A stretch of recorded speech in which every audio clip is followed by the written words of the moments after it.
Welcome to the Chicken Chess Club analysis of game number 5 of the World Championship match. Score going into this game is 2-2. Jan Nepomniachtchi back with the white pieces, having lost in the 4th game. The pundits were curious how he was gonna recover, what he was gonna choose on the first move. And speaking of pundits, we've gone with a very rare double Peter opening today. This is a historic moment in Chicken Chess Club history. Peters, how are you doing? Both very polite, so none of the Peters will speak. Yes. Peter Svidler, how are you doing? Fine-ish. A bit on the tired side, but there's still plenty to go. So must not overplay that particular aspect. Peter Hein Nielsen, what about you? Still on holidays with the kid in Denmark, so up very early, a lot of stuff to do. In pain, these kind of things. But now we're doing chess podcasting, and I can sit down. I'm happy, so it's good. Absolutely. So we have a former world-class player, absolute legend of the game here, and Peter Svidler. So it's gonna be my time to be quiet and be pretty. E4. Yes, very strong move. Should have been played in game 3. Yeah, I think we all predicted that he will come back to e4. I think the big question, as Svidler is saying, why didn't he do it in game 3? But I don't know. Maybe he believes in this kind of fishing for information games, and he found out, okay, he has a good opening against d4. I'll just go back to e4. But he hasn't actually found that out. No, that's sort of the point, and that's I think what Liren was saying after game 4, that weirdly, now that he's played d4 in game 3, there was a bit of an argument to continue playing the Carlsbad. If you're actually getting the Carlsbad, why not just continue playing the Carlsbad for a while? But okay, I mean, it's move 1. We should probably, get the show on the road a little bit. Gonna be a long. Yeah. So we see a repetition of the first game, sticking with the Ruy Lopez. No surprise that Ding, as always, plays his beloved Marshall. And the first surprise, or surprise is strong, but the first deviation from game number 1 is 63. Bishop takes c6 is what we saw there, but that was always going to be a one-game thing. So Nepomniachtchi goes for 63. Nowadays, I'm not even sure you can call it a sideline. I think 6 rook e1 and 63 are just the established main moves here.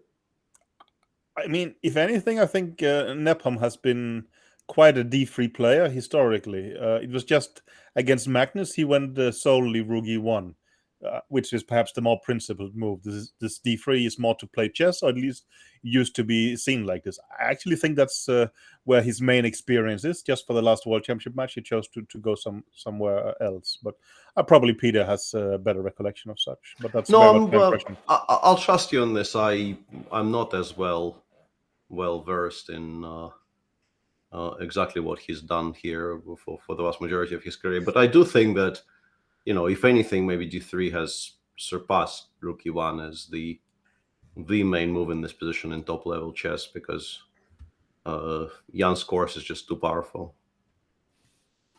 Well, d3 gets mentioned there as well. Obviously, I disagree with both of you, of course. He's played way more rook e1, and rook e1 is still the critical move. But here is 63, b5, bishop b3.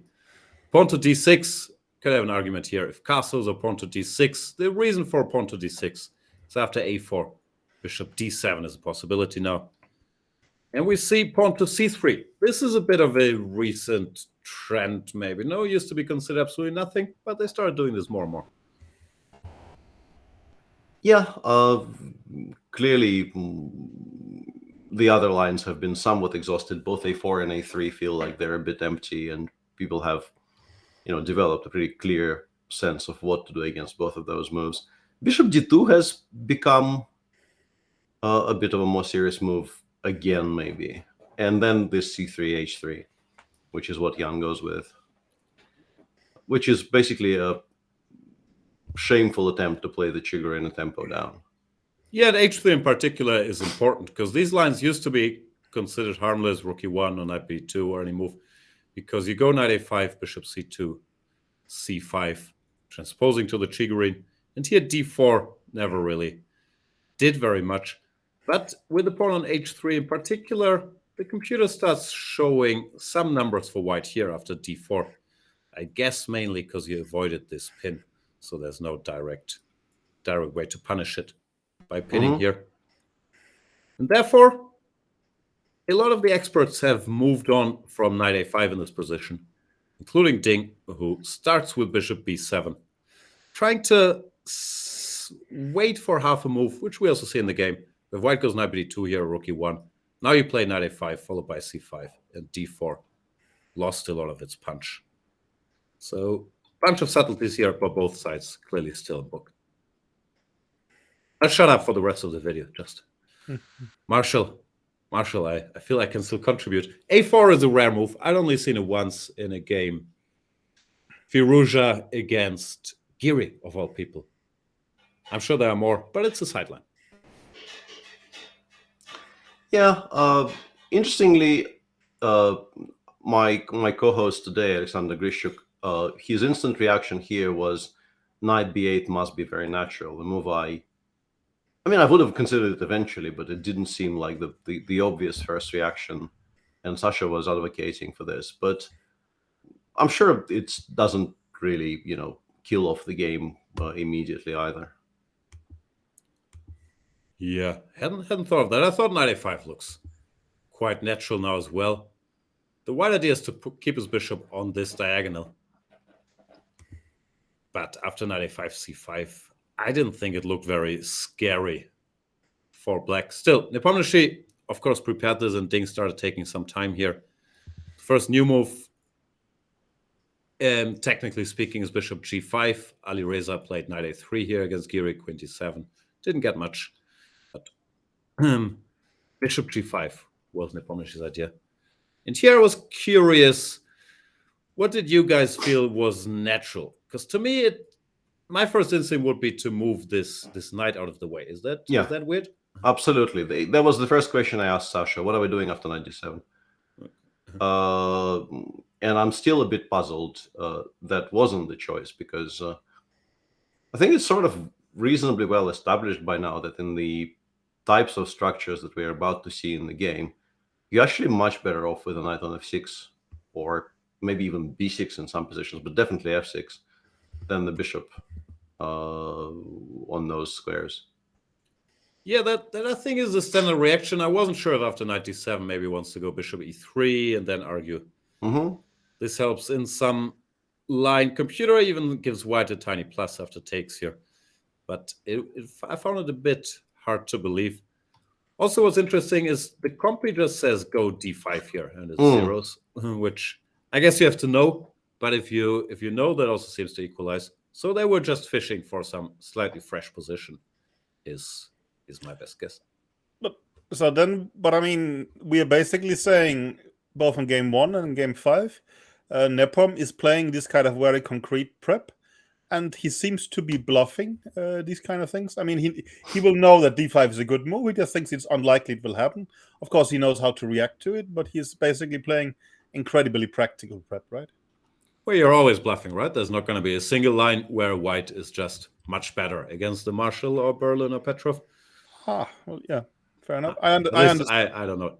No, I understand. But still, in a way. Is knight e8 instead of knight d7 not a move to put it on c7, by the way? Or Yeah.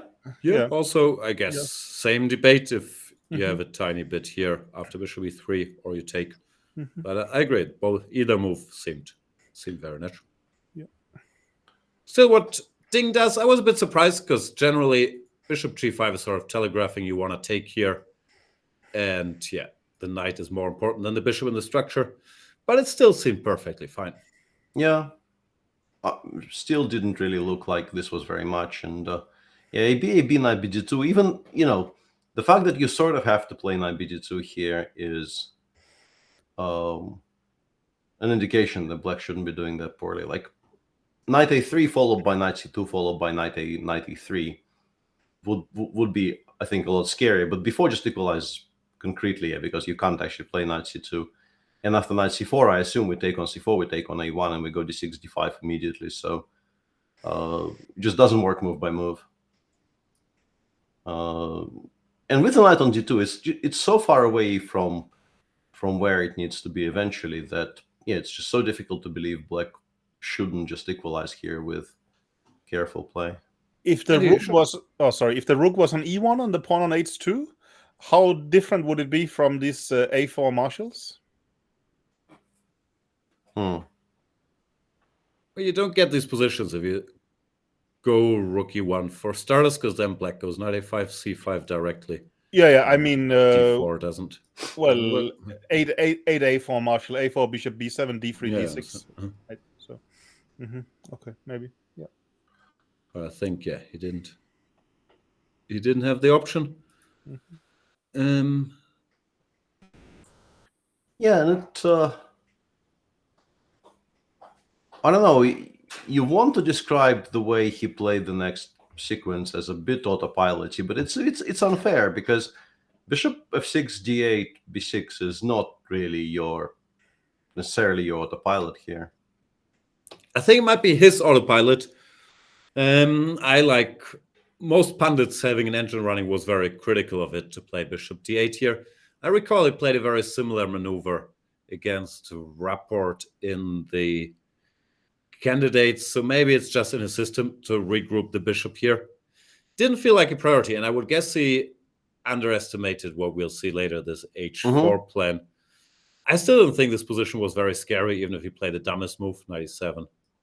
Takes, white goes knight f1. We do something, I don't know, g6. We're discussing some position like this. I go knight e3. I probably put the queen on b3 just to kind of remind you that there is a queenside still on the board. And then I start hinting at h4, h5, right? Yeah, I thought I'd go h5 at some point deliberately. I mean, I'm not sure about the timing of g4 here. Yeah. Maybe it's a little unpleasant. Computer gives a funky maneuver here, but I guess that's not so easy to come up with over the board. Just moves all the pieces out of the way. He goes bishop c8. The knight goes, we go rook a6 or rook a7. Knight goes, we go knight e7. Bishop goes knight g6. And he says black is perfectly fine, which I'm sure is true. Yeah, I don't think this is very easy to settle on as a... No, but it's something he could know. I mean, if he has, prepared these kind of structures as well, right? Or you think that's you think that's just specific in this position? No, I don't disagree. It's but yeah, I didn't really consider the angle of not actually needing to find it over the board. Just seeing either this or something very similar to this would of course help. But if you don't have very much experience, I think this particular sequence is of course difficult.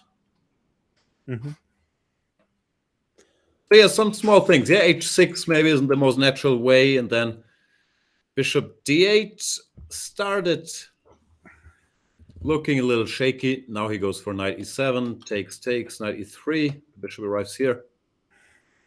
This was smart, right? To go h5. I liked it, yeah. h4. I thought it was clever.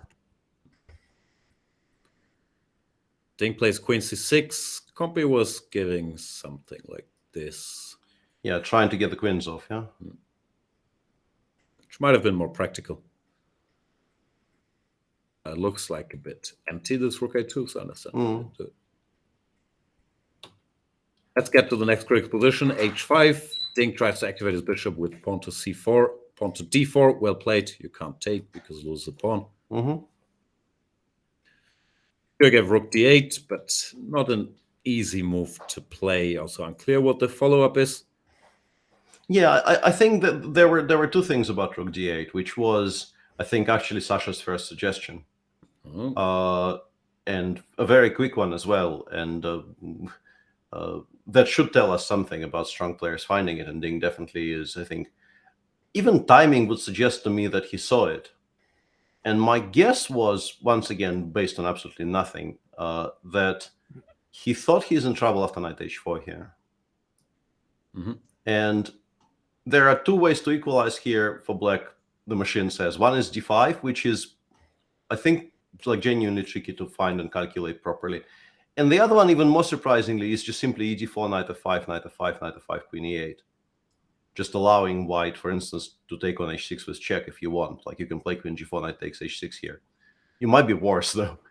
Yeah, After king f8, there's just no attack. Like I just take on c3 twice, and I'm pretty happy as a follow-up for black.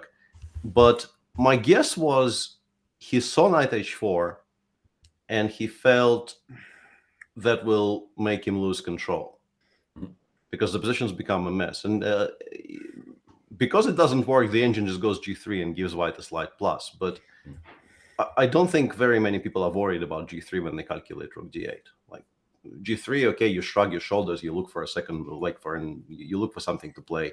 It's not going to kill you. And this sort of also brings me to a larger point, which we will also see later in the game as well, is that I think he sort of prefers to play. I'm not sure that, like, as larger points go, it's a dubious one, but because ED4, 94, queen c5 doesn't give you too much control either. Like I wanted to make an argument that he just likes keeping things quiet, and rook d8, knight h4 didn't seem quiet enough to him. But what he chose also isn't very quiet either. So I don't know. No, I don't know if he lacks, you can call it courage or whatever, but he doesn't seem to be, dare to actually solve the problems. He's playing extremely logical moves, but he's drifting in a wrong direction. Jan?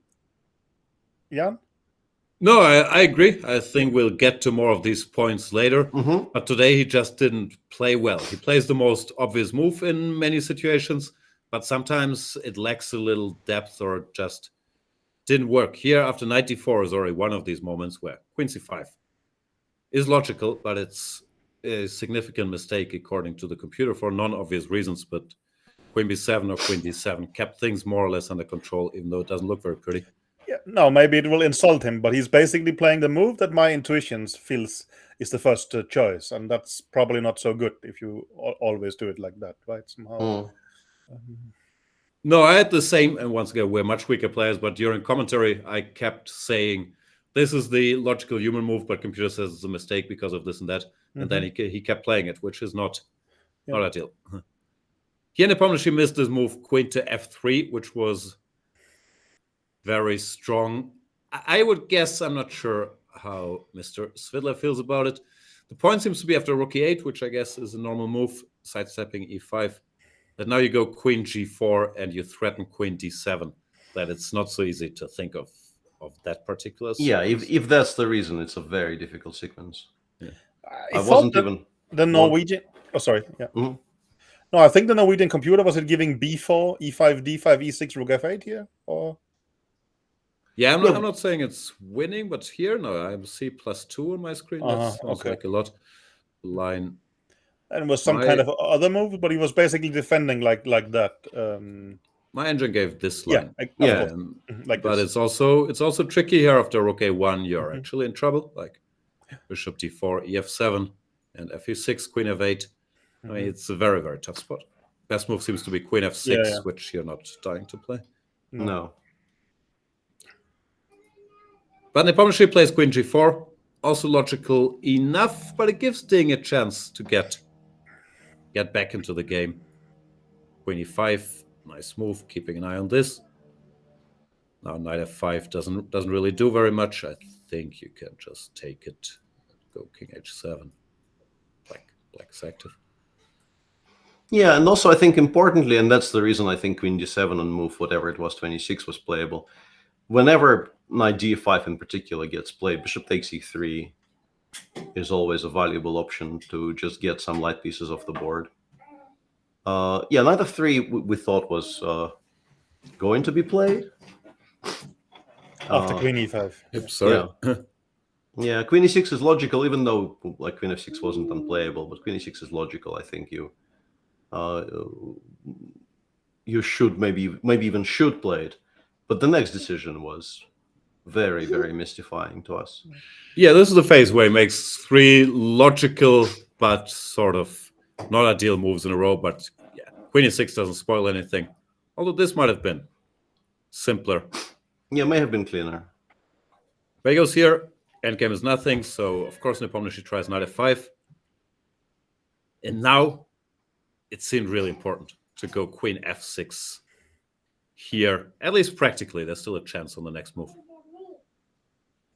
When it still looks like there's not much happening, no? Yeah, I think if he does this, he just doesn't lose. No. I think he's okay, and engines still try to create some kind of pressure after knight e7, queen f5, bishop c5, e5, and so on.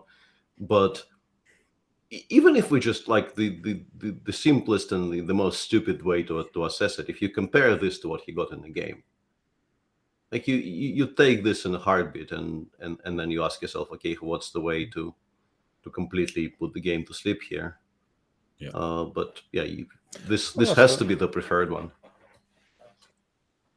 I mean, black is left with the pieces he wants to have, right? I mean, now they all have some kind of function. This is what he's been dreaming of. It's puzzling.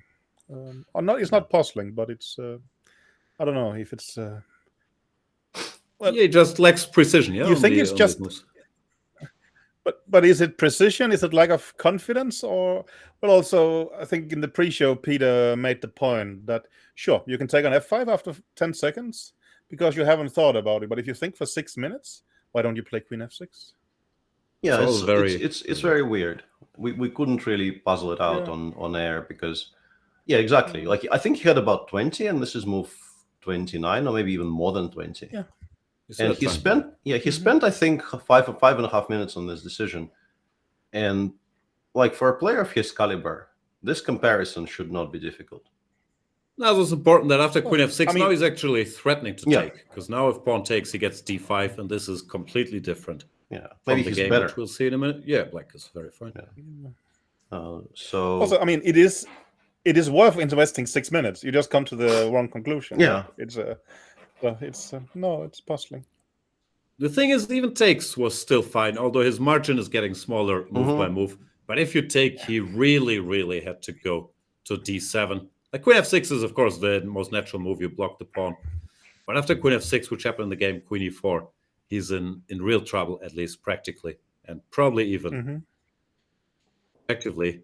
Well, queen d7, it might not be pretty, but you're stopping queen e4, or you always have d5. And after queen f4, now the bishop can return. Maybe he underestimated this, but it's still now no real harm done. So this whole sequence, queen e6, then takes, and then queen f6 was okay. Queen f4, bishop d8. I thought that queen e4. I understand that black is fine according to the computer. Is humanly perhaps a bit tricky, or could be the pin. I mean, well, for someone like me, I would think I'm pinned. But we can. Yeah, but I guess the major point is being h2 bishop c7 check. Yes, so we always get to one check. You unpin immediately, actually. Yeah. Sure. Yeah. Again, it's not impossible to solve for a player of his caliber, to put it mildly. Yeah. No, but honestly, yeah, these are the moves. I guess you play in a blitz game. Yeah, queen e6, you take, you go queen f6, and then it hasn't gone well. But he should be better. But that's, I mean, we cannot point to blunders, but there's not a good decision here, right, at all for him. No, well, also earlier, queen c5 was wrong. You could argue e takes d4, or you could argue h6. His filter just seems to be a little off. And now it's just bad, yeah? No, this is massively, massively unpleasant. At the very least. Don't go active, because your back rank will kill you. Queen c6, rook e8. So he has to sit.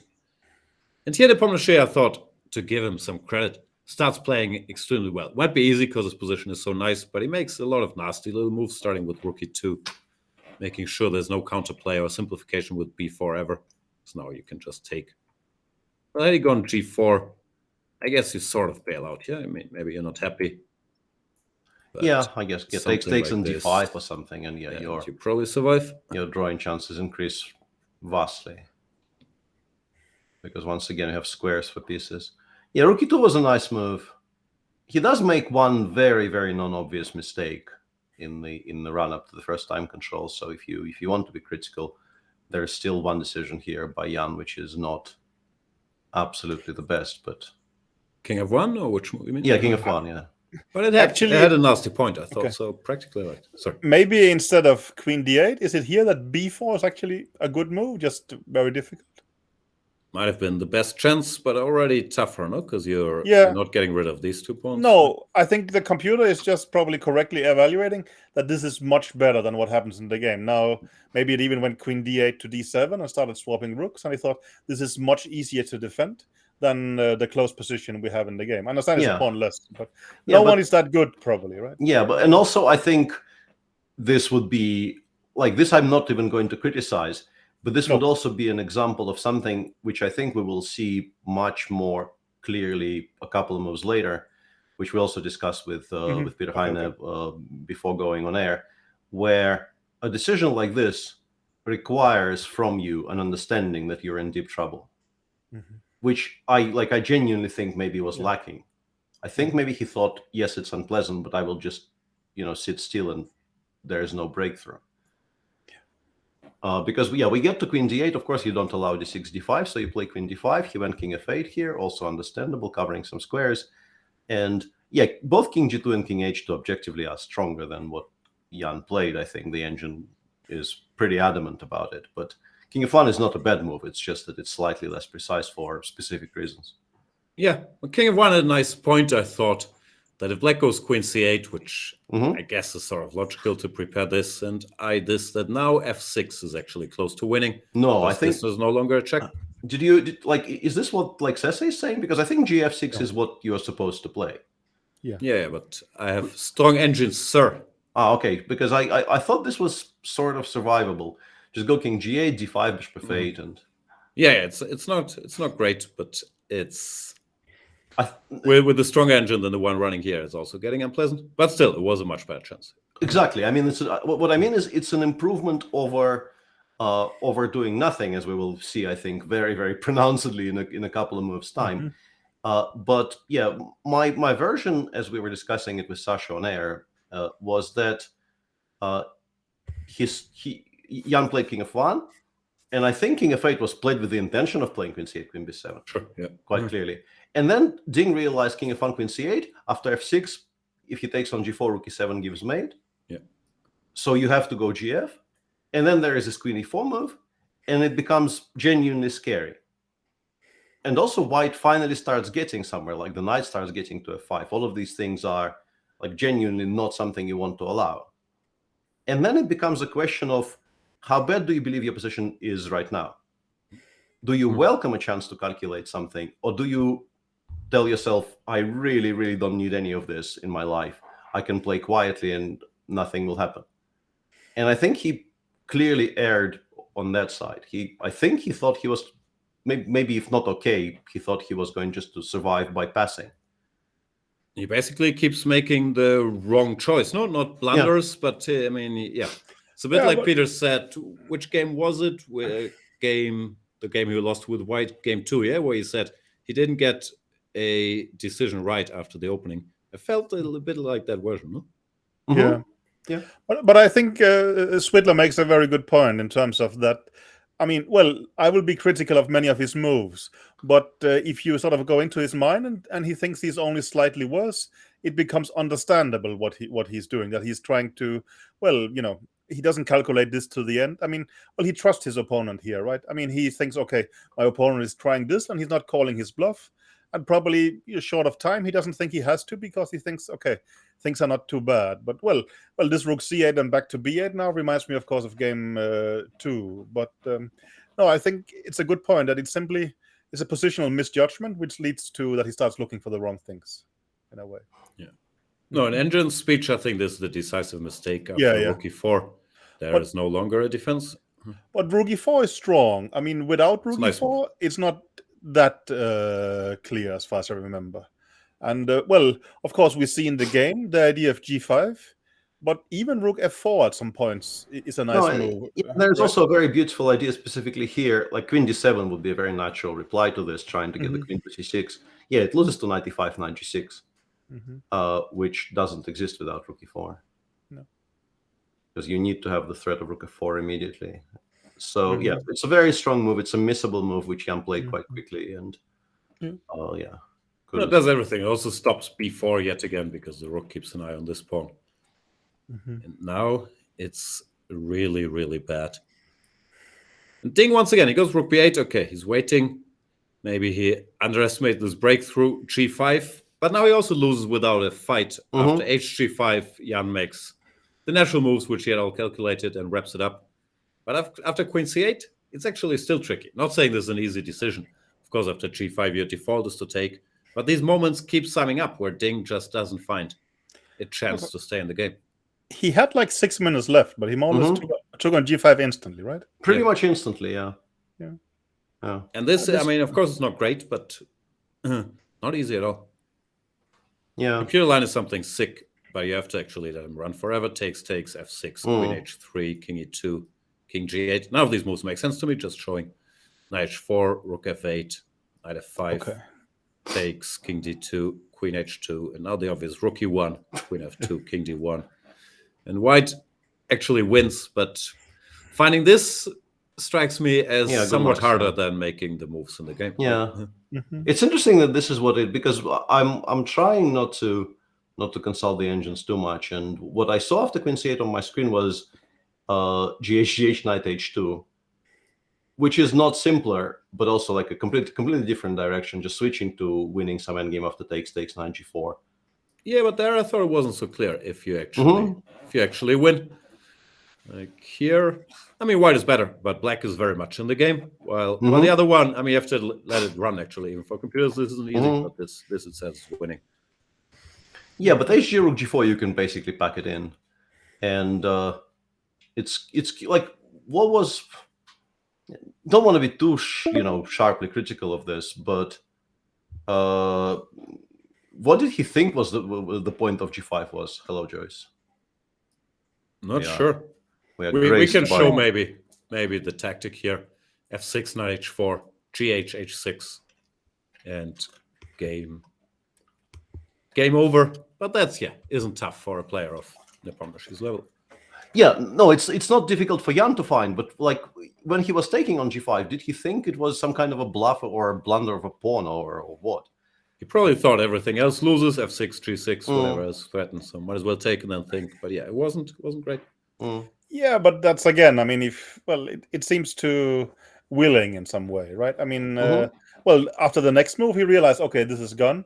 I mean, but now I don't have the chance anymore. It's either he trusts his opponents too much, or he just has, but no respect. But of course, he has. I mean, no, it's puzzling to me. I mean, well, I think it's been a very exciting match so far, but the level of defense has been rather weak. I mean, for both players, of course, Ding lost twice, so worse for him. But it has been very, they seem to collapse. Is my point of view.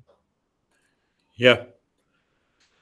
Generally, Ding just was played much weaker than Jan today. On average, on the critical decisions he got wrong, and then Jan converted nicely. Here, the final rook a8 is, I think, desperation. Check. King g2 was winning as well. I was actually surprised he didn't go for this because this that's looked a bit like less stress. You have to find f6, but it's maybe not that difficult. Yeah, so this is findable. But I mean, king e2 wasn't really spoiling it. We were surprised at how quickly he played it. That was the only surprise, because I mean, it's still winning, but I honestly thought king e2 was more likely when I saw it. I thought it's just well, then there is no tricks, nothing to calculate. It's just winning by domination, basically. But, yeah, fair. I don't know. Yeah, queen e7, knight e4, and then you realize with black that none of your pieces still move. You gave a couple of checks, but the king on e2 is completely safe, and white has any number of threats. Yeah, nothing works at all. For example, rook h1, f6 takes, check. Check, whatever. Anything loses to reasonably straightforward tactics. Ding actually finds a way to prolong the game a little bit by queen e8, sidestepping rook g7. That doesn't save the day at all. King f3 is also nice, unpinning the knight, so all the threats come back. And it's curtains. Yep. He gets this endgame, an even worse version of what we just saw, with the king already on f3. Once again, Ding finds a way to last for a couple moves here. kudos to him. But this is not difficult for No. Nepomniachtchi. No, as long as you realize that you can't win it with 2 pieces and you need the king in the game, but that would be his immediate instinct anyway. That, once the king lands on f5, the game ends, so why not just aim it at f5 and win? Yeah, Ding resigned here because there's no stopping checkmate or queening of the pawn, for example. This is actually pretty mate in finish. 3, yeah. And mate next move. Yeah. So yeah, crushing victory for Jan Nepomniachtchi. Ding Liren did not look great. I don't think it was so much the opening. It was a fairly standard, quiet Spanish marshal, whatever you want to call a position. I just made too many mistakes at the end of the day. And once Nepomniachtchi got control, he converted, I thought, very nicely. Then again, this position, I guess many strong players would be big favorite. Yeah. Of course, the